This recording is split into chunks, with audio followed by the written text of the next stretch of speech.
America ആക്രമിച്ചാൽ മേഖലാ യുദ്ധം ഉറപ്പാണെന്ന Iran പരമോന്നത നേതാവ് ആയത്തുള്ള അലി ഖാംനയുടെ മുന്നറിയിപ്പിനിടെ പ്രതിസന്ധി പരിഹരിക്കാൻ നയതന്ത്ര നീക്കം സജീവം.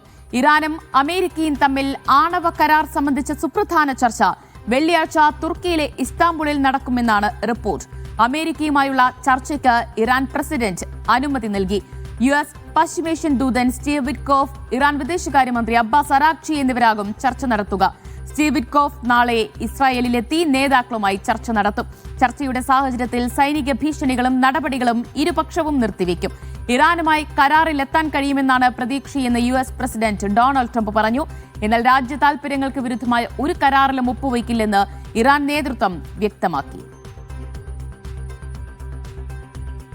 MCA നാസർ വിവരങ്ങൾ നൽകും. MCA, ഒരു മേഖലാ യുദ്ധം അല്ലെങ്കിൽ ഒരു സൈനിക നടപടിയിലേക്ക് ഇറാനും അമേരിക്കയും നീങ്ങുന്നുവെന്ന സൂചനകൾക്കിടെ ആശങ്കയ്ക്കിടെയാണ് ഇപ്പോൾ ചർച്ചയിലേക്ക് കടക്കുന്നത്. എപ്പോഴായിരിക്കും ചർച്ച? അത് സംബന്ധിച്ച് എന്തൊക്കെ വിവരങ്ങൾ നമുക്ക് ലഭ്യമാണ്? ദിവ്യ, കഴിഞ്ഞ ദിവസങ്ങളിൽ ഉരുണ്ടുകൂടിയിരിക്കുന്ന വലിയ തോതിലുള്ള ഒരു യുദ്ധഭീതി, അതിൽ വലിയ ഒരു സമാധാനം പകരുന്ന ചില വാർത്തകളാണ് ഇന്നിപ്പോൾ പുറത്തു വന്നിരിക്കുന്നത്. എന്തായാലും അമേരിക്കയും ഇറാനും തമ്മിൽ സൈനികമായിട്ടുള്ളതിൽ അപ്പുറം ഒരു നയതന്ത്ര പ്രശ്നപരിഹാരത്തിലേക്ക് കാര്യങ്ങൾ നീങ്ങാനുള്ള ഒരു സാധ്യതയാണ് പുതുതായി രൂപപ്പെട്ടിരിക്കുന്നത്. ഇതിൻ്റെ ഭാഗമായിട്ട് ഇരു രാജ്യങ്ങളും തമ്മിൽ ചർച്ച നടത്താൻ ഏറെക്കുറെ ധാരണയായി എന്ന റിപ്പോർട്ടുകളാണ് ഔദ്യോഗിക വൃത്തങ്ങളെ ഉദ്ധരിച്ചുകൊണ്ട് വിവിധ മാധ്യമങ്ങൾ ഇപ്പോൾ റിപ്പോർട്ട് ചെയ്യുന്നത്. ഇറാനും അമേരിക്കയുടെയും പ്രതിനിധികൾ തമ്മിലുള്ള ആദ്യവട്ട ചർച്ച വെള്ളിയാഴ്ച തുർക്കിയുടെ ഇസ്തംബൂളിൽ നടക്കുമെന്ന് ഏറെക്കുറെ ഉറപ്പായിരിക്കുകയാണ്. ഈ ചർച്ചയിൽ ഇറാൻ വിദേശകാര്യമന്ത്രി അബ്ബാസ് അറാഖ്ചിയും അതോടൊപ്പം തന്നെ അമേരിക്കയുടെ പശ്ചിമേഷ്യൻ ദൂതൻ സ്റ്റീവ് വിറ്റ്കോഫുമായിരിക്കും പങ്കെടുക്കുക. പക്ഷേ ചർച്ചയിൽ ഒരൊറ്റ ഇനം മാത്രമായിരിക്കും ഉണ്ടാവുക എന്നാണ് ഇറാനിയൻ വാർത്താ ഏജൻസി റിപ്പോർട്ട് ചെയ്യുന്നത്. അതിൽ വ്യക്തമാക്കിയിരിക്കുന്നത് ആണവ കരാറുമായി ബന്ധപ്പെട്ട് മാത്രമായിരിക്കും അമേരിക്കയുമായിട്ടുള്ള ചർച്ച നടക്കുക. അവിടെ പോലും തങ്ങളുടേതായിട്ടുള്ള ദേശീയ താൽപ്പര്യങ്ങളെ ഹനിച്ചുകൊണ്ടുള്ള ഒരു ചർച്ചയോ ഉടമ്പടിക്കോ തങ്ങൾ ഒരുക്കമാകില്ല എന്നുകൂടി ഇറാൻ നേതൃത്വം അറിയിച്ചിട്ടുണ്ട്.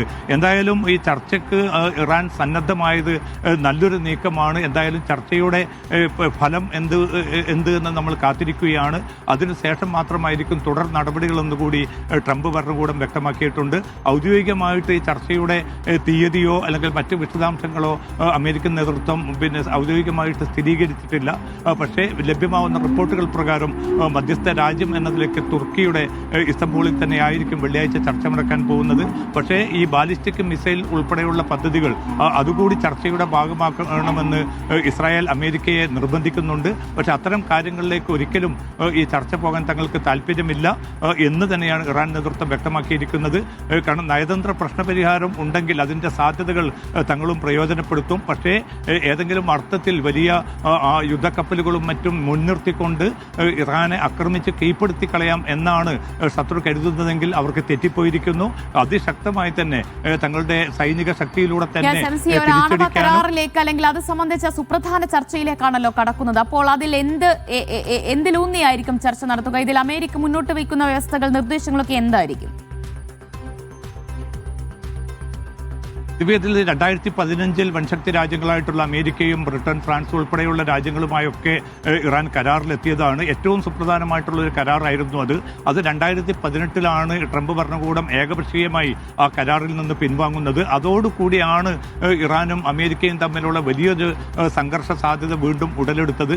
ഇപ്പോൾ ഈ കരാറിൻ്റെ ഭാഗമായിട്ട് അമേരിക്ക മുന്നോട്ട് വെക്കുന്നത് ആണവ പദ്ധതി പൂർണ്ണമായിട്ടും അത്തരമൊരു പദ്ധതിയിൽ നിന്ന് ഇറാൻ പിൻവാങ്ങണം. കാരണം നേരത്തെ ആണവ കേന്ദ്രങ്ങളിൽ അമേരിക്ക B-2 ബോംബർ ഉപയോഗിച്ചുകൊണ്ട് വൻതോതിൽ ബോംബ് വർഷം നടത്തിയിരുന്നു. പക്ഷേ ആണവ കേന്ദ്രങ്ങൾക്ക് എത്ര കണ്ട് നഷ്ടം സംഭവിച്ചു എന്നത് സംബന്ധിച്ച വ്യത്യസ്തമായിട്ടുള്ള റിപ്പോർട്ടുകളാണ് അമേരിക്ക പോലും പുറത്തുവിട്ടിരുന്നത്. പക്ഷേ ഇറാനെ സംബന്ധിച്ചിടത്തോളം ഇറാൻ വ്യക്തമാക്കുന്നത് സമാധാനപരമായിട്ടുള്ള ആവശ്യത്തിന് വേണ്ടിയുള്ള ഈ ആണവ പദ്ധതിയിൽ നിന്ന് പിന്മാറുന്ന പ്രശ്നമില്ല എന്നതാണ്. അതുകൊണ്ട് തന്നെ വെള്ളിയാഴ്ച നടക്കുന്ന ആദ്യഘട്ട ചർച്ചയിൽ പെട്ടെന്ന് ഒരു പരിഹാരം ഉണ്ടാകാനുള്ള സാധ്യത കുറവായിരിക്കും.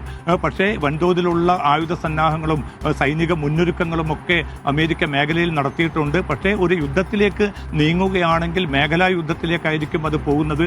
അത് ഗൾഫ് മേഖല ഒന്നാകെ വ്യാപിക്കുന്ന ദീർഘകാലം നിലനിൽക്കുന്ന ഒരു യുദ്ധമായിട്ട് മാറും എന്നൊരു മുന്നറിയിപ്പാണ് ഇന്നലെ ഇറാൻ നേതൃത്വം നൽകിയിരിക്കുന്നത്. ഈ ഒരു സാഹചര്യത്തിൽ കൂടിയാണ് പ്രശ്നപരിഹാരത്തിന് ചില നയതന്ത്ര നീക്കങ്ങളാണ് ഏറ്റവും അഭികാമ്യമെന്ന ഒരു തീർപ്പിലേക്ക് അമേരിക്കയും എത്തിച്ചേർന്നിരിക്കുന്നത്. ഗൾഫ് രാജ്യങ്ങളും തുർക്കിയുമാണ് ഇതിൽ നിർണായകമായിട്ടുള്ള പങ്കുവച്ചിരിക്കുന്നത്.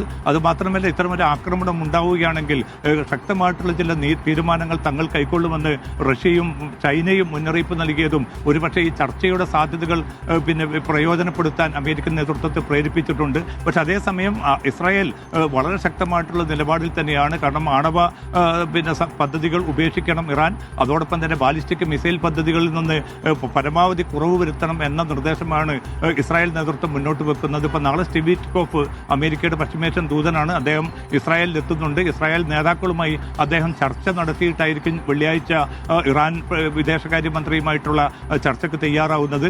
അപ്പോൾ ചർച്ചയാകാമെങ്കിലും അതിൽ രാജ്യവിരുദ്ധമായ ഒരു കരാറാണ് എങ്കിൽ അതിൽ ഒപ്പുവയ്ക്കില്ല എന്നല്ലേ ഇറാന്റെ പ്രതികരണം?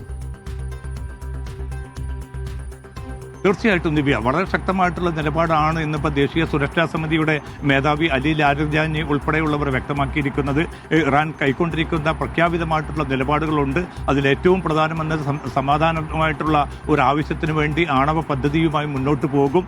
അതേസമയം ആണവായുധം നിർമ്മിക്കാനോ അത് പ്രയോജനപ്പെടുത്താനുള്ള ഒരു നീക്കവും ഇറാനില്ല. അത്തരമൊരു താല്പര്യങ്ങൾക്ക് ഇറാൻ വിരുദ്ധമാണ് എന്നൊരു നിലപാട് തന്നെയാണ് ഇറാൻ നേതൃത്വം പ്രഖ്യാപിച്ചിരിക്കുന്നത്. പക്ഷേ ഇവിടെ വൈരുദ്ധ്യമുള്ളത് അമേരിക്ക ആഗ്രഹിക്കുന്നത് പൂർണ്ണമായിട്ടും ഈ ആണവ പദ്ധതി ഇറാൻ ഉപേക്ഷിക്കണമെന്നാണ്. പക്ഷേ ആ വൈരുദ്ധ്യം എത്ര കണ്ട് തീർക്കാൻ സാധിക്കും?